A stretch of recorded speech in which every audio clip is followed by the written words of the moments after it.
On s'appelle plus tard. J'ai fixé l'écran pendant exactement 10 secondes, puis j'ai éclaté de rire. Il y a 3 semaines, ma femme, Chloé, a commencé à changer. Nouveau parfum, douche plus longue, téléphone posé face contre table pendant le dîner. Des signes classiques, mais j'avais besoin de preuves. La révélation a eu lieu lorsque j'ai voulu lui faire la surprise de déjeuner avec elle au travail. Je suis entré dans son immeuble à La Défense et j'ai demandé au gardien où se trouvait le cabinet Martin et Associés. Martin et Associés. Il a eu l'air confus. Monsieur, cette entreprise a déménagé il y a 6 mois. Elle partait travailler tous les matins depuis 6 mois pour aller quelque part qui n'existait plus. J'ai vérifié nos relevés bancaires ce soir-là. Aucun virement de salaire depuis mars. Mais il y avait des débits que je ne reconnaissais pas, des stations-service à l'autre bout de Paris, des restaurants où je n'avais jamais mis les pieds, et des paiements mensuels à la résidence hôtelière Saint-Lazare. Vendredi matin, je l'ai suivie.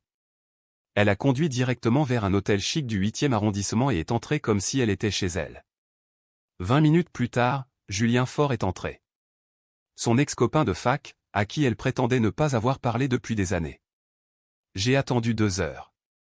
Quand ils sont sortis ensemble, il n'y avait aucun doute sur ce que je venais de voir. Alors, ce soir, quand elle m'envoie ce message pour une réunion d'urgence, ma réponse a été chirurgicale, passe le bonjour à ton ex, Julien, chambre 418, d'accord? J'ai appuyé sur envoyer et je me suis remis à mon dîner. J'ai pris exactement 3 bouchées avant que mon téléphone n'explose. Appel après appel, SMS après SMS. J'ai laissé sonner. À 19h15, j'ai entendu des pneus crisser dans l'allée du garage. La porte d'entrée s'est ouverte violemment et elle était là. Le mascara coulait sur ses joues, les cheveux en bataille, les clés de voiture tremblant dans sa main. Son téléphone était dans l'autre main, son pouce effaçant frénétiquement des messages. « Comment as-tu » a-t-elle commencé, puis elle s'est arrêtée. Elle a recommencé. « Ce n'est pas ce que tu crois. » J'ai pris une autre bouchée de mon sandwich, j'ai mâché lentement, puis j'ai avalé. « Alors, dis-moi ce que c'est. » Il y avait vraiment une réunion. Julien était juste là par hasard parce que... Parce que tu es au chômage depuis 6 mois et qu'il paie tes rendez-vous à l'hôtel? Elle s'est figée, tétanisée. Le cabinet Martin a déménagé en mars. Le gardien a été très utile quand je lui ai demandé. C'est drôle avec les mensonges, c'est facile à vérifier quand on sait où chercher. La couleur a complètement quitté son visage. Tu m'as suivi? J'ai été attentif. Il y a une différence. Elle s'est effondrée sur la chaise en face de moi, son téléphone vibrant toujours de messages. Probablement Julien se demandant où son divertissement de l'après-midi était passé. Il faut qu'on parle, a-t-elle dit, essayant de paraître autoritaire. On parle. C'est juste que tu ne dis rien qui vaille la peine d'être entendu pour l'instant. C'est mon mariage aussi. Tu ne peux pas juste. Je ne peux pas juste quoi? Remarquer quand ma femme ne va plus au travail? Poser des questions quand des frais mystérieux apparaissent sur notre carte bancaire? Attendre de l'honnêteté de la part de la personne qui a promis d'être fidèle? Sa bouche s'ouvrait et se fermait sans émettre un son. Finalement, elle a réussi à dire « c'est compliqué ». Non, ce n'est pas compliqué.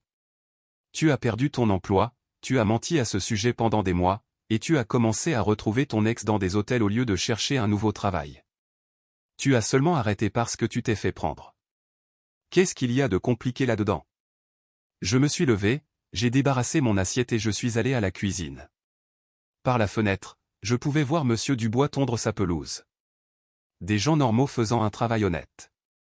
Quand je me suis retourné, elle supprimait des messages comme si sa vie en dépendait. Tu devrais peut-être en garder quelques-uns, ai-je dit calmement. Les garder pourquoi? J'ai souri, pas le genre de sourire qu'elle avait l'habitude de voir. Pour quand tu expliqueras à tout le monde comment tu occupais tes journées. Son téléphone continuait de vibrer. Julien encore, je pouvais voir son nom s'allumer sur l'écran toutes les quelques secondes. Elle le regardait, puis me regardait, puis regardait le téléphone comme si c'était une grenade dégoupillée. Réponds, ai-je dit. Quoi? Réponds à l'appel de Julien. Je suis curieux de savoir ce qu'il a à dire. Elle a serré le téléphone plus fort. Je ne vais pas. Tu ne vas pas quoi? Parler à ton petit ami? L'homme que tu rencontres chaque semaine en faisant semblant d'aller travailler. Ce n'est pas mon petit ami. J'ai ri. J'ai vraiment éclaté de rire. Bien sûr. Tu le rencontres juste dans des hôtels pour des réunions d'affaires. Quel genre d'affaires exactement? Le genre qui nécessite de mentir à ton mari pendant 6 mois. Elle a ouvert la bouche pour répondre, mais le téléphone a sonné à nouveau. La persévérance de Julien était presque admirable. Presque. Voilà ce qui va se passer, ai-je dit en m'approchant d'elle. Tu vas répondre à cet appel et mettre le haut-parleur, ou je l'appelle moi-même et je lui demande pourquoi il finance les vacances chômées de ma femme. Ses mains tremblaient maintenant. Une peur sincère dans ses yeux. Bien. Elle devait avoir peur. Elle a répondu à la 4e sonnerie. Julien, je ne peux pas parler maintenant. Où es-tu passé? Tu as juste disparu. J'appelle depuis 20 minutes. Est-ce que tout va bien? J'ai fait signe de mettre le haut-parleur. Elle a hésité exactement 2 secondes avant d'obéir. Julien, a-t-elle dit, la voix brisée. Mon mari, il sait. Le silence à l'autre bout était assourdissant. Puis, il sait quoi? Je me suis penché vers le téléphone. Il sait pour la résidence Saint-Lazare. Il sait pour les réunions hebdomadaires. Il sait que tu paies pour tout ça. Dois-je continuer, Julien? Qui est à l'appareil? C'est le mari. Celui qui paie le crédit de la maison pendant que tu paies les chambres d'hôtel. Un autre long silence, puis la voix de Julien, essayant de jouer les durs. Écoute, mec. Ce n'est pas ce que tu crois. C'est exactement ce que je crois. Tu rencontres ma femme dans des hôtels pendant qu'elle fait semblant d'aller travailler. Elle a perdu son emploi il y a 6 mois, et au lieu de chercher un nouveau poste, elle a décidé de lancer une petite activité annexe avec toi. On ne faisait pas. Ce n'est pas comme ça. Alors c'est comment, Julien? Éclaire-moi. Je pouvais l'entendre respirer lourdement à travers le téléphone.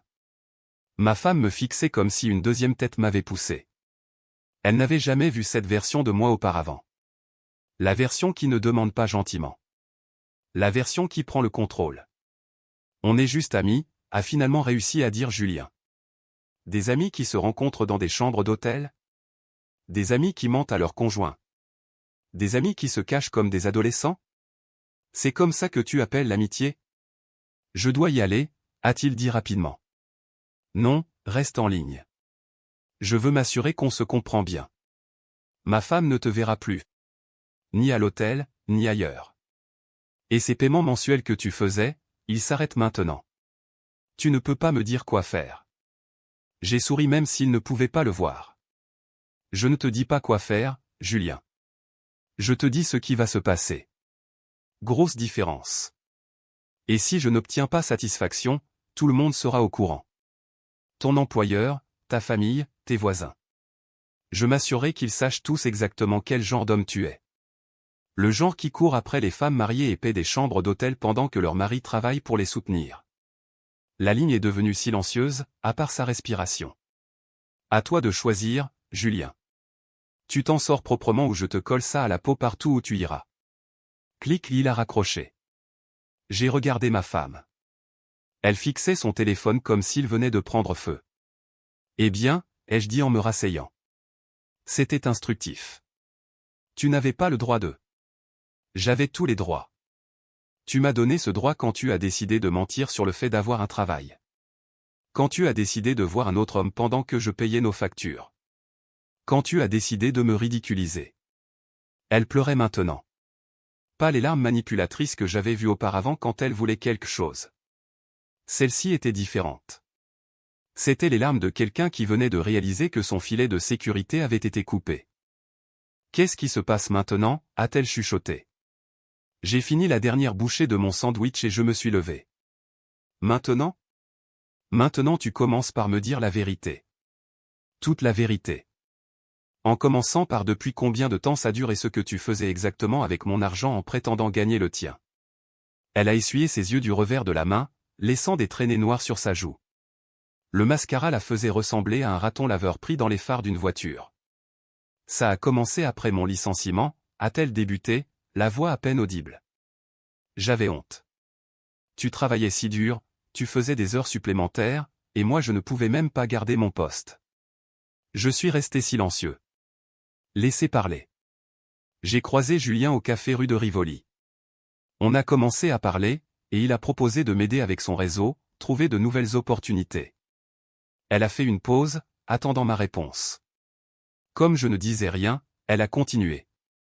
Les réunions à l'hôtel devaient être pour préparer des entretiens d'embauche. Il disait qu'il avait des relations.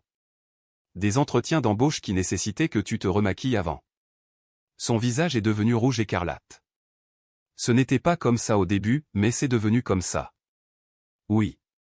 Le mot est sorti comme une confession à l'église. Quand? Il y a environ 2 mois, peut-être 3, je ne me souviens pas exactement. Je suis allé au comptoir de la cuisine et j'ai pris un bloc-notes, j'ai commencé à écrire. Elle me regardait nerveusement. Qu'est-ce que tu fais? Je prends des notes. Continue. Des notes pourquoi? J'ai levé les yeux vers elle. Pour l'avocat du divorce. Continue de parler. Son visage est devenu livide. Divorce? On n'a pas besoin de. On peut arranger ça. Conseiller conjugal, thérapie, tout ce que tu veux. Je ne veux pas de thérapie. Je veux la vérité. Combien d'argent Julien t'a-t-il donné? Ce n'est pas comme ça. Combien? Elle a fixé ses mains. Il payait les chambres. Parfois il me donnait de l'argent pour l'essence, le déjeuner, des petites choses. Combien au total? Je ne sais pas. Peut-être 1000 euros, peut-être plus. J'ai noté ça. Qu'est-ce que tu lui as dit sur notre mariage? Rien de méchant. J'ai juste dit qu'on avait des problèmes, qu'on s'éloignait. On n'avait pas de problème jusqu'à ce que tu commences à mentir. Je sais. Tu as raison. J'ai merdé. J'ai posé le stylo et je l'ai regardé droit dans les yeux. Tu n'as pas merdé.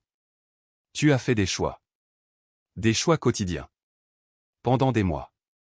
Tu as choisi de mentir sur ton travail. Tu as choisi de rencontrer un autre homme. Tu as choisi de prendre son argent. Tu as choisi de rentrer à la maison et de m'embrasser pour me dire bonne nuit tout en sentant son eau de Cologne. Elle tressaillait à chaque mot. Et ce soir, tu as choisi de mentir encore. Même après tout ça, ton premier instinct a été de mentir. J'avais peur. De quoi? Que je découvre la vérité ou de perdre ton plan de secours? Mon plan de secours? Julien. Ton assurance vie? Garder le mari pour la stabilité. Garder le petit ami pour l'excitation. Jouer sur les 2 tableaux. Elle pleurait encore, mais je ne me souciais plus de ses larmes. Ce n'est pas ce que c'était. Alors c'était quoi? Explique-le-moi comme si j'étais stupide, parce qu'apparemment j'ai été assez stupide ces 6 derniers mois. Elle a pris une inspiration tremblante. Je me sentais inutile après avoir perdu mon travail. Julien m'a fait me sentir importante à nouveau, comme si je comptais. Et moi, non. Si, mais différemment. Tu me faisais me sentir en sécurité, protégé. Julien me faisait me sentir désiré. Voilà. La vérité honnête enfin. Donc tu as décidé que tu méritais les 2. Je n'ai jamais voulu que ça aille aussi loin. J'ai repris le stylo. Tu as couché avec lui. Elle a fermé les yeux. Oui. Combien de fois? Est-ce que ça compte? Ça compte pour la paperasse. Plusieurs fois. Peut-être une 12aine. J'ai noté ça aussi. Vous vous êtes protégé? Quoi? Avez-vous utilisé une protection quand tu as couché avec Julien? Son visage est devenu cramoisi. Oui. Toujours. Bien. Je devrais me faire dépister de toute façon, mais c'est une information utile. Elle avait l'air horrifiée. Tu vas vraiment divorcer pour ça? J'ai posé le stylo et je l'ai regardé comme si elle m'avait demandé si l'eau mouillait. Tu es au chômage depuis 6 mois et tu as menti à ce sujet. Tu as rencontré ton ex dans des hôtels et tu as menti à ce sujet aussi. Tu as pris de l'argent de lui pendant que je payais toutes nos factures. Tu as couché avec lui plusieurs fois. Et ce soir, une fois prise, ton premier réflexe a été de mentir encore plus. Quelle partie de tout ça te semble valoir la peine d'être sauvé? Mais on peut réparer ça. On peut reconstruire la confiance. La confiance? J'ai failli rire. Tu veux reconstruire quelque chose que tu n'as jamais eu? Tu mens depuis mars. On est en novembre. Ce n'est pas une erreur. C'est un mode de vie. Elle s'est levée brusquement. C'est donc ça. 8 ans de mariage et tu jettes tout à la poubelle. Je ne jette rien. Tu l'as déjà fait quand tu as choisi Julien plutôt que l'honnêteté. Je t'ai choisi toi. Je suis là, non? Tu es là parce que tu t'es fait prendre. Si je n'avais pas envoyé ce texto, tu serais dans la chambre 418 en ce moment même, n'est-ce pas? Elle n'a pas répondu, ce qui était une réponse suffisante. Fais ta valise, ai-je dit. Quoi? Fais ta valise. Tu dors ailleurs ce soir. C'est ma maison aussi. En fait, non. Vérifie le bail. Seul mon nom est dessus. Depuis qu'on a emménagé. Sa mâchoire est tombée. Il s'avère qu'être le seul avec un emploi vérifiable a ses avantages. Elle est restée là une minute entière à assimiler ce que je venais de dire. Je pouvais voir les rouages tourner dans sa tête, essayant de trouver un angle, un moyen de reprendre le contrôle. Tu ne peux pas juste me mettre à la porte. J'ai des droits. Tu as le droit de trouver un autre endroit où dormir ce soir. Appelle Julien. Je suis sûr qu'il sera ravi d'aider. Je n'appelle pas Julien. Alors appelle ta sœur. Appelle une amie. Appelle un hôtel. Je me fiche d'où tu vas, mais tu ne restes pas ici. Elle a sorti son téléphone et a commencé à composer un numéro. J'ai entendu la voix de sa sœur, Élodie, répondre. Élodie, c'est moi. J'ai besoin d'un service. Sa voix s'est brisée. Est-ce que je peux dormir chez toi ce soir? Il s'est passé quelque chose avec mon mari. Je pouvais entendre Élodie poser des questions, mais elle restait vague. On s'est disputé. Je t'expliquerai plus tard. Après avoir raccroché, elle m'a regardé avec ce que je suppose être une expression pitoyable. Élodie veut savoir si c'est définitif. Dis-lui de te le demander dans une semaine. Une semaine? C'est le temps que tu as pour trouver ta prochaine étape. Trouve un travail. Trouve un logement. Trouve un avocat. Tout ce que tu as besoin de faire. Tu n'es pas juste. J'ai ri à ça. Juste? Tu veux parler de justice? La justice aurait été que je la prenne il y a 6 mois quand tu as perdu ton job. La justice aurait été que tu me dises la vérité quand je te demandais comment s'était passée ta journée. La justice aurait été de ne pas prendre l'argent d'autres hommes pendant que je payais ton assurance voiture. Je n'ai jamais demandé d'argent à Julien, mais tu l'as pris quand il l'a offert. Elle n'avait aucune réponse à ça. Fais ta valise. Élodie t'attend. 20 minutes plus tard, elle redescendit avec une valise et sa trousse de maquillage. Elle s'arrêta à la porte, espérant probablement que je change d'avis. Dis-lui qu'on pourrait arranger ça. Je t'aime, dit-elle doucement. Non, tu ne m'aimes pas. Tu aimes ce que je représente. La stabilité, la sécurité, quelqu'un qui paie les factures pendant que tu joues à la dinette avec d'autres hommes. Ce n'est pas vrai. Si tu m'aimais, tu m'aurais dit que tu avais perdu ton travail. Tu aurais demandé de l'aide au lieu de mentir. Tu aurais trouvé un autre travail au lieu de trouver un autre homme. Elle ouvrit la bouche pour argumenter, puis la referma. Pour une fois, elle n'avait rien à dire. Après son départ, je me suis versé un verre et je me suis assis devant mon ordinateur. Il était temps d'être pragmatique. D'abord, j'ai changé tous les mots de passe, compte bancaire, carte de crédit, service de streaming, tout. Ensuite, j'ai appelé la banque pour la retirer en tant qu'utilisateur autorisé sur mes comptes. Il s'avère que c'est étonnamment facile quand vous êtes le titulaire principal. Ensuite, j'ai envoyé un email à mon avocat. Bref et précis. Besoin de discuter d'une procédure de divorce. Ma femme est au chômage depuis 6 mois tout en mentant sur son emploi. Elle a aussi une liaison. Pouvez-vous me recevoir demain? Il a répondu dans l'heure. Disponible à 10 heures. Apportez les documents. J'ai passé l'heure suivante à rassembler les documents, relevés bancaires, facture de carte de crédit, le contrat de bail, les déclarations d'impôts, tout ce qui montrait que je portais la charge financière pendant qu'elle faisait semblant de contribuer. Vers minuit, mon téléphone a commencé à sonner avec son numéro. J'ai laissé aller sur la messagerie. Puis ça a sonné encore et encore. Je l'ai éteint. Le lendemain matin, je me suis réveillé avec 17 appels manqués et 12 SMS. Je les ai fait défiler en buvant mon café. S'il te plaît, rappelle-moi. Il faut qu'on parle. J'ai fait une erreur, mais on peut arranger ça. Ne gâche pas 8 ans pour une mauvaise décision. Je ferai tout pour réparer ça. Le dernier était différent, j'ai tout dit à Elodie. Elle pense que tu es déraisonnable. Je les ai tous effacés et je me suis habillé pour le travail. Au bureau, j'ai gardé mon téléphone en silencieux, mais je pouvais le voir s'allumer périodiquement. Plus d'appels, plus de textos. Vers l'heure du déjeuner, mon collègue Lucas a frappé à la cloison de mon bureau. Et, ta femme a appelé sur la ligne principale. Elle dit que tu ne réponds pas sur ton portable. Qu'est-ce qu'elle voulait? Elle voulait que je te passe un message. Elle dit qu'elle est désolée et qu'elle fera tout ce qu'il faut. Qu'est-ce que tu lui as dit? Je lui ai dit que je transmettrais le message. Lucas a fait une pause. Tout va bien à la maison? Tout va bien. Elle fait juste un drame pour rien. Lucas a hoché la tête et s'est éloigné. J'ai pris note de dire au RH que ma femme n'était plus autorisée à me contacter au travail.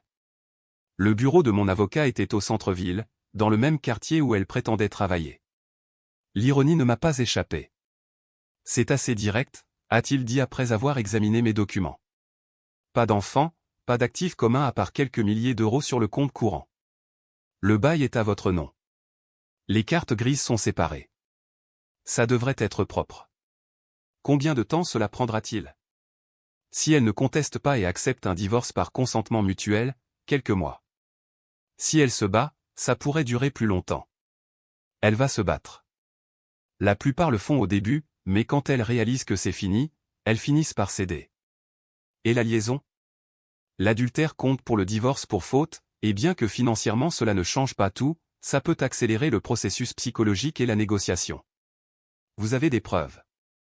Je lui ai montré les captures d'écran du numéro de Julien l'appelant à répétition la veille au soir. Les relevés bancaires montrant les paiements à l'hôtel. Sa confession, que j'avais enregistrée sur mon téléphone.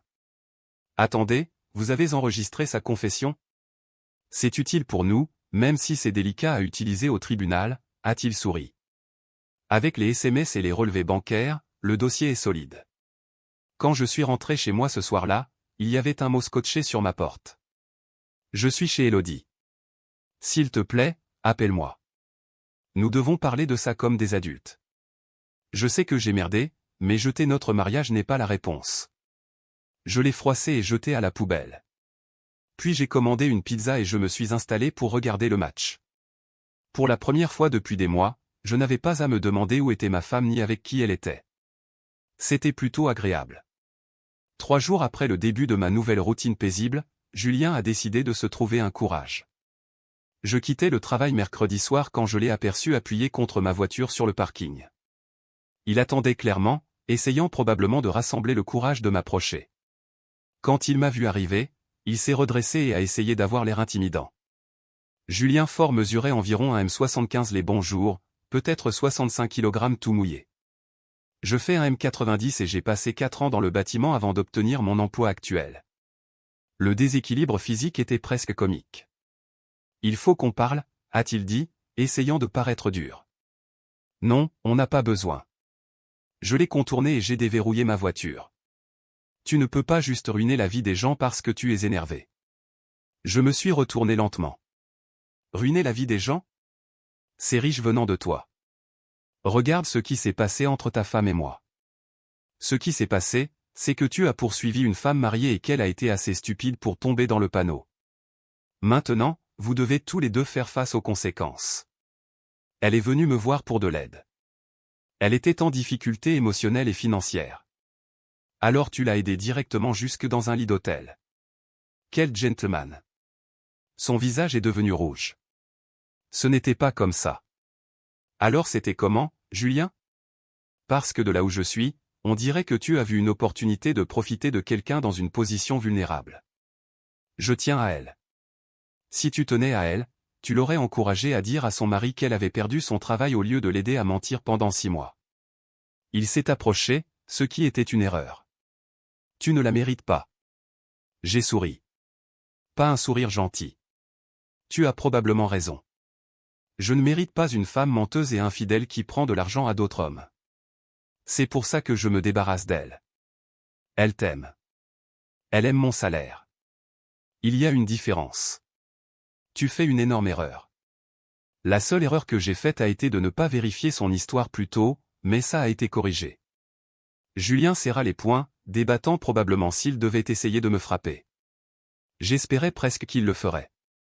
La semaine avait été longue, et j'aurais bien aimé me défouler.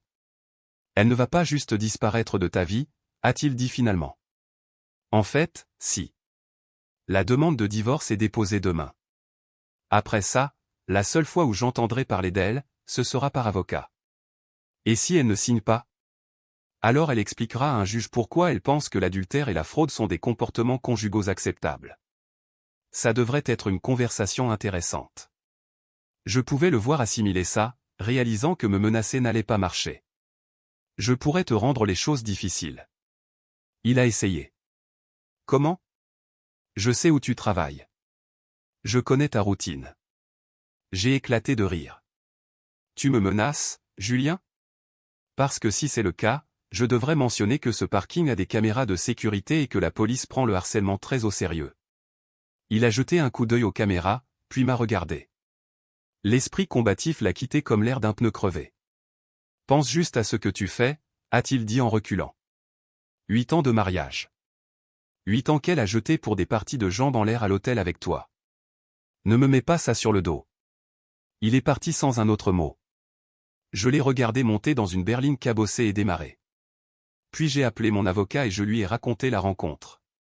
Déposer une main courante, a-t-il conseillé. Créer une trace écrite au cas où il passerait à la vitesse supérieure. Le lendemain matin, sa sœur a appelé sur ma ligne professionnelle. Élodie, la voix de la raison, qui pensait apparemment que j'étais déraisonnable. Elle est dévastée, a dit Élodie sans préambule. Elle mange à peine. Elle pleure tout le temps. Elle aurait dû y penser avant de commencer à mentir. Tout le monde fait des erreurs. Une erreur, c'est d'oublier d'acheter du lait en rentrant à la maison. Ce qu'elle a fait, c'est une série de décisions calculées sur 6 mois.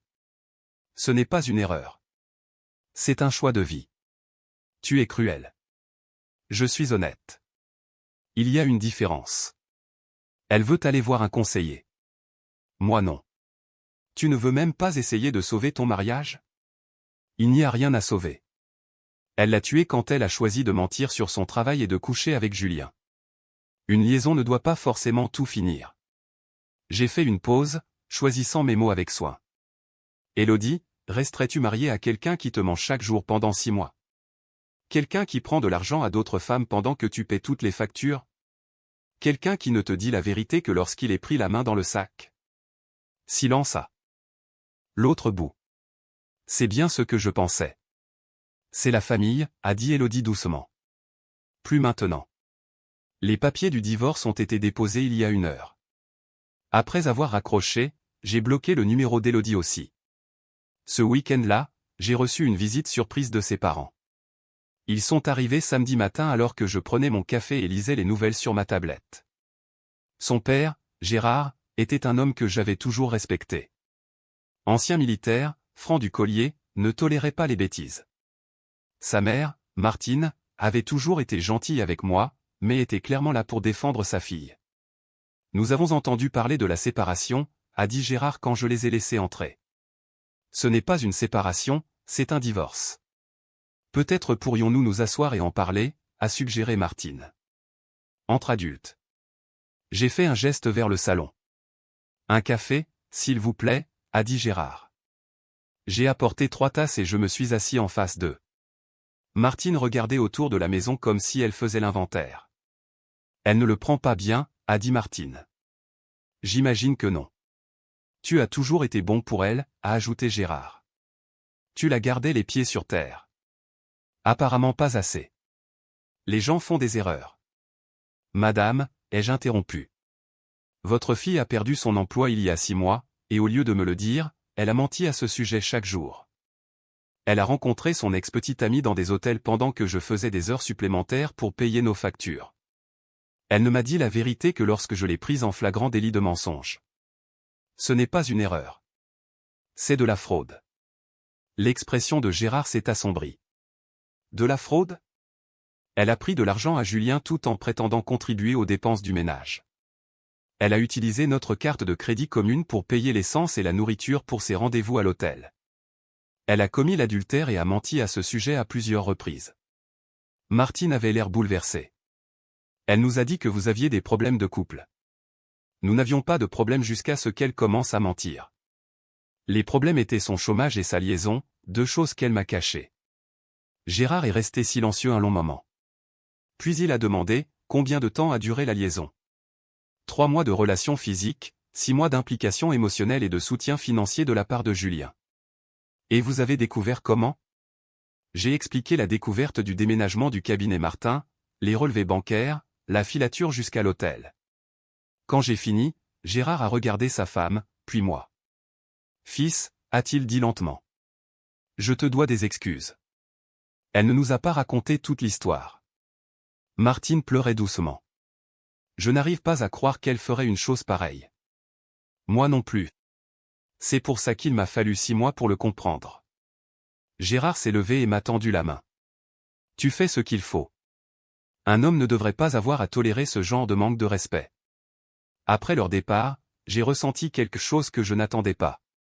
De la validation. Même ses propres parents comprenaient que certaines lignes ne peuvent pas être franchies. Dimanche soir, j'ai reçu un dernier appel d'elle. Mes parents m'ont dit ce que tu as dit. Je leur ai dit la vérité. Ils pensent que je devrais signer les papiers du divorce. Des gens intelligents, tes parents. Est-ce vraiment ce que tu veux ? Ce que je voulais, c'était une femme qui ne me mentait pas tous les jours pendant 6 mois. Puisque ce n'est apparemment pas disponible, je me contenterai d'un divorce propre. Je pourrais changer. Tu as eu 6 mois pour changer. Tu as choisi de ne pas le faire. J'avais peur. De quoi ? De moi ? De dire la vérité ? De trouver un travail ? De me décevoir ? Eh bien, mission accomplie sur ce front. Elle est restée silencieuse un long moment. Finalement, elle a dit, les papiers seront signés demain. Bien. Ton avocat a les coordonnées du mien. Est-ce que tu me pardonneras un jour ? J'ai réfléchi à cette question. Vraiment réfléchi. Le pardon est pour les gens qui le méritent. Tu as jeté 8 ans de mariage pour du sexe dans une chambre d'hôtel avec ton ex. Ce n'est pas quelque chose qu'on pardonne. C'est quelque chose dont on tire une leçon. Apprendre quoi ? Que les actes ont des conséquences. Que les mensonges finissent toujours par se savoir. Que certaines erreurs ne peuvent pas être réparées. Elle a raccroché sans dire au revoir. 2 semaines plus tard, le divorce était prononcé. Pas de contestation, pas de drame, pas de tentative de réconciliation de dernière minute. Elle avait finalement accepté ce que je savais depuis le moment où j'avais envoyé ce texto. C'était fini. J'ai gardé la maison. Elle a gardé sa voiture. Et le peu d'économie qu'elle avait. Julien avait apparemment cessé de prendre ses appels une fois qu'il avait réalisé que je n'allais pas reculer. 3 mois plus tard, j'ai appris par Lucas qu'elle avait trouvé un emploi dans un magasin de détail et vivait dans un studio à l'autre bout de la ville. Julien avait déménagé dans une autre ville. Je leur souhaite bonne chance à tous les deux. Ils allaient en avoir besoin. 6 mois après la finalisation du divorce, je vivais une vie complètement différente, une vie meilleure. J'avais obtenu une promotion au travail, en partie parce que je n'étais plus distrait à me demander ce que ma femme faisait vraiment toute la journée. Il s'avère que quand on ne couvre pas les mensonges de quelqu'un d'autre, on peut se concentrer sur ses propres objectifs. La maison semblait plus grande sans ces affaires qui l'encombraient. J'avais repeint la chambre, acheté de nouveaux meubles, je me l'étais approprié.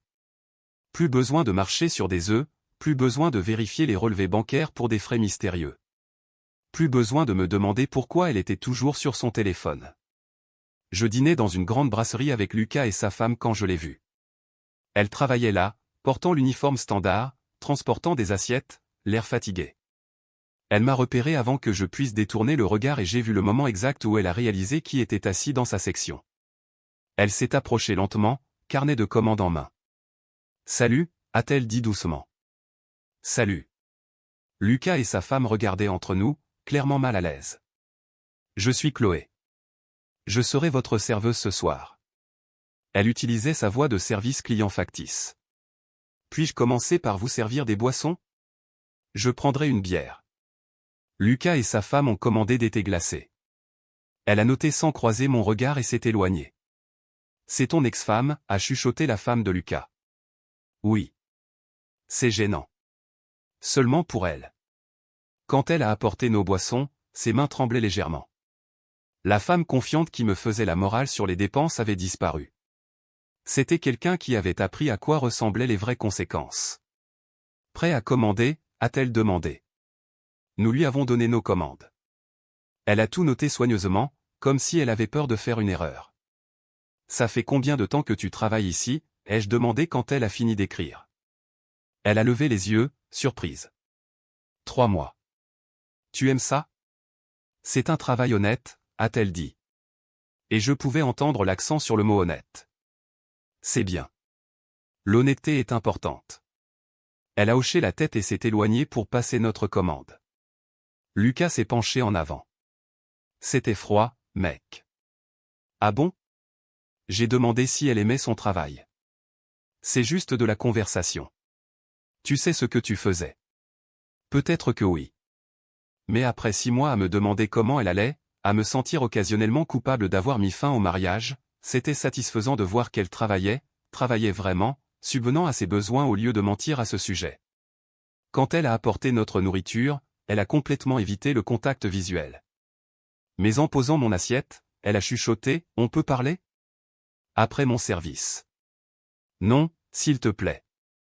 Juste 1 minute. Nous n'avons rien à nous dire. Je veux m'excuser. Tu t'es déjà excusé plusieurs fois. J'ai entendu. Je veux dire, vraiment m'excuser. Pas les fausses excuses que j'ai données avant. Je l'ai regardée un long moment. Elle avait l'air plus vieille, fatiguée. L'assurance facile qu'elle avait quand quelqu'un d'autre payait ses factures avait disparu. D'accord, une conversation. Son service finissait à 21h. J'ai attendu sur le parking, assis dans ma voiture, lisant des emails sur mon téléphone. Elle est sortie par l'entrée des employés et s'est approchée lentement. Merci d'avoir attendu, a-t-elle dit quand j'ai baissé la vitre. 5 minutes. J'avais tort sur toute la ligne. J'aurais dû te dire que j'avais perdu mon travail. J'aurais dû demander de l'aide au lieu de mentir. J'aurais dû mettre fin aux choses avec Julien avant qu'elle ne commence. J'ai écouté sans commentaire. Je sais que tu ne me pardonneras probablement jamais, et je comprends ça, mais je veux que tu saches que te perdre a été la plus grande erreur de ma vie. Ce n'était pas une erreur, ai-je dit. Les erreurs sont des accidents. Ce que tu as fait, c'était des choix. Chaque jour pendant 6 mois. Tu as choisi de mentir. Je sais. Tu as choisi Julien plutôt que l'honnêteté. Tu as choisi son argent plutôt que de trouver un travail. Tu as choisi des chambres d'hôtel plutôt que ton mariage. Elle pleurait maintenant. Je sais. Alors, n'appelle pas ça une erreur. Appelle ça par son nom. Tu as tout échangé contre quelque chose qui n'a pas duré 3 mois. Il a quitté la ville, a-t-elle dit doucement. J'ai entendu dire que quand les choses sont devenues difficiles, quand tu as déposé les papiers du divorce, il a disparu exactement comme tu avais dit qu'il le ferait. Les hommes comme Julien ne restent pas quand les choses se compliquent. Ils veulent le plaisir sans la responsabilité. J'ai appris ça à la dure. Tu as appris beaucoup de choses à la dure. Elle a essuyé ses yeux. Es-tu heureux? J'ai réfléchi à cette question. Étais-je heureux? J'avais du succès, j'étais en paix, honnête. Je n'avais pas à m'inquiéter des mensonges ou de la trahison ou de me demander où passait mon argent. Oui, ai-je dit. Je le suis. Je suis contente. Tu mérites d'être heureux. Toi aussi. Mais le bonheur doit être construit sur la vérité, pas sur des mensonges. J'essaie de faire mieux. Tant mieux pour toi. Elle a reculé de la voiture. Je devrais te laisser partir. Prends soin de toi, ai-je dit, et je le pensais. En m'éloignant, j'ai réalisé que quelque chose avait changé. La colère que je portais avait disparu. Pas parce que je l'avais pardonnée, mais parce que je ne me souciais plus assez d'elle pour être en colère. Elle était juste quelqu'un que j'avais connu, quelqu'un qui avait fait de mauvais choix et vivait avec les conséquences. 1 an plus tard, j'ai entendu dire qu'elle avait déménagé dans une autre région, recommencé à zéro ailleurs. J'espérais qu'elle avait appris de notre mariage, qu'elle serait honnête avec la prochaine personne qui lui ferait confiance. Quant à moi, je voyais quelqu'un de nouveau, une femme nommée Manon, qui travaillait à la comptabilité de mon entreprise. Elle était directe, honnête, financièrement indépendante. Elle payait ses propres factures, disait la vérité sur sa journée et n'avait pas d'ex-petit ami rôdant dans des chambres d'hôtel. Lors de notre 3e rendez-vous, elle m'a interrogé sur mon divorce. Qu'est-ce qui s'est passé, a-t-elle dit pendant le dîner. Mon ex-femme a décidé que mentir était plus facile que de dire la vérité. J'ai décidé qu'un mariage sans confiance ne valait pas la peine d'être vécu. Ça a dû être dur. Le plus dur a été de réaliser que je vivais avec une étrangère depuis 6 mois. Quelqu'un qui ressemblait à ma femme, parlait comme ma femme, mais n'était pas la personne que je pensais avoir épousée. Est-ce qu'elle te manque parfois? J'ai réfléchi à ça. Est-ce qu'elle me manquait? La personne que je pensais qu'elle était me manquait. Le sentiment de sécurité dans ma relation me manquait. Ne pas avoir à me demander si on me mentait me manquait. Mais est-ce qu'elle me manquait? La femme qui m'avait regardé dans les yeux tous les matins pendant 6 mois et avait menti sur l'endroit où elle allait? La femme qui avait pris de l'argent à un autre homme pendant que je payais son assurance voiture? Non, ai-je dit. Elle ne me manque pas. Et c'était la vérité. 3 ans plus tard, j'ai épousé Manon lors d'une cérémonie simple avec juste la famille et des amis proches. Elle ne m'a jamais menti sur son travail, n'a jamais disparu pour des réunions mystérieuses, ne m'a jamais fait me demander si je pouvais lui faire confiance. Parfois, les gens demandent si je suis content que mon premier mariage se soit terminé. C'est la mauvaise question. Je suis content d'avoir découvert qui elle était vraiment avant de gaspiller plus d'années avec quelqu'un qui ne valorisait pas l'honnêteté, l'engagement ou le respect.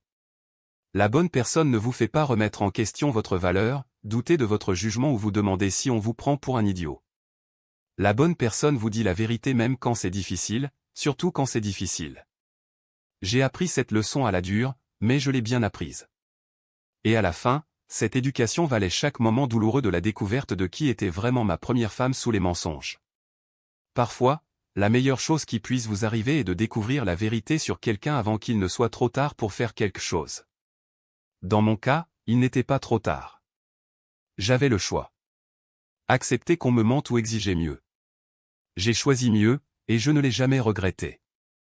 Notre histoire touche à sa fin. Si vous êtes arrivé jusqu'ici, que diriez-vous de vous abonner à notre chaîne?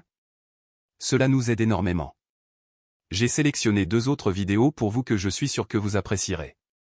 N'hésitez pas à cliquer dessus. Je vous attends dans la prochaine histoire. À bientôt.